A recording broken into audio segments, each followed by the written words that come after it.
जय जिनेंद्र। अगर आपको ऐसी जैन ज्ञानवर्धक कहानियाँ सुनना पसंद हैं, तो हमारे चैनल को जरूर सब्सक्राइब करें।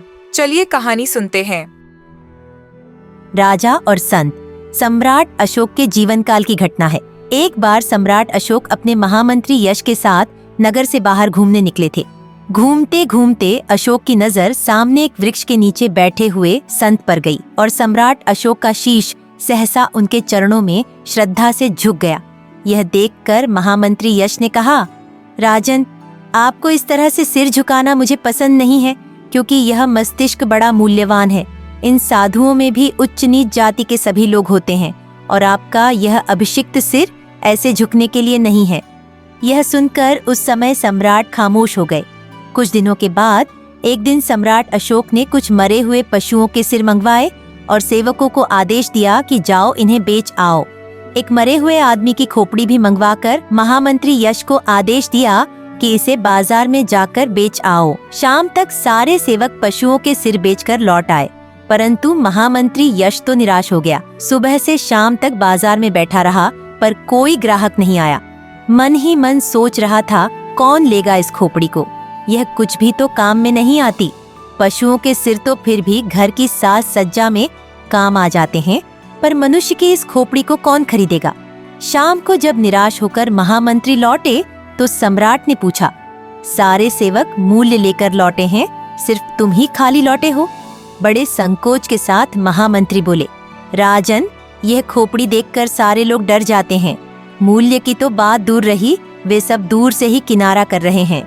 यह सुनकर सम्राट अशोक ने कहा, मंत्रीवर, ऐसा करो कि इस खोपड़ी को बिना मूल्य के ही दे आओ। यह हुक्म मानकर महामंत्री फिर से बाजार की ओर चल पड़े, परंतु इस भयंकर खोपड़ी को मुफ्त में भी किसी ने नहीं लिया। तब निराश होकर लौटे और सम्राट से कहा, राजन, यह खोपड़ी कोई मुफ्त में भी लेने को तैयार नहीं है। सम्राट ने कहा, मैं इसका कारण जानना चाहता हूँ कि कोई बिना मूल्य के भी क्यों नहीं लेता है। महामंत्री यश बड़े विनीत स्वर में बोले, मैं यह जानना चाहता हूँ कि यह नफरत सिर्फ इस खोपड़ी से है या मनुष्य की हर खोपड़ी से है। महामंत्री यश ने कहा, राजन, किसी का भी शीश यदि मैं ले जाऊंगा तो लोग उसे नफरत से ही ठुकराएंगे। उचित अवसर देखकर सम्राट अशोक ने तुरंत कहा, यदि मेरा शीश बाजार में ले जाओ तब तो तुम्हें अवश्य मूल्य मिलेगा। अचानक पूछे गए इस अटपटे प्रश्न से महामंत्री यश विचलित हो गया। उसकी यह स्थिति देखकर सम्राट बोले, तुम्हें मैं अभयदान देता हूँ, तुम आराम से बोलो। तब वह बोला, क्षमा करें, आपकी भी खोपड़ी से सब घृणा करेंगे। आपको अत्यधिक प्यार करने वाले भी इसे अपने घर में रखना पसंद नहीं करेंगे। सम्राट ने कहा, महामंत्रीश्वर, जिस सिर का मूल्य मात्र घृणा में ही बदलता हो, तो ऐसा सिर यदि संत के चरणों में गिरकर क्षमादान मांगने लगा तो क्या बुरा है?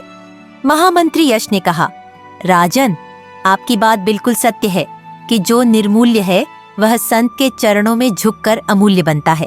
आज से मैं यह संकल्प करता हूँ कि मैं भी अपना सिर संत और गुणीजनों के चरणों में झुकाकर इस सिर का मूल्य बढ़ाऊंगा।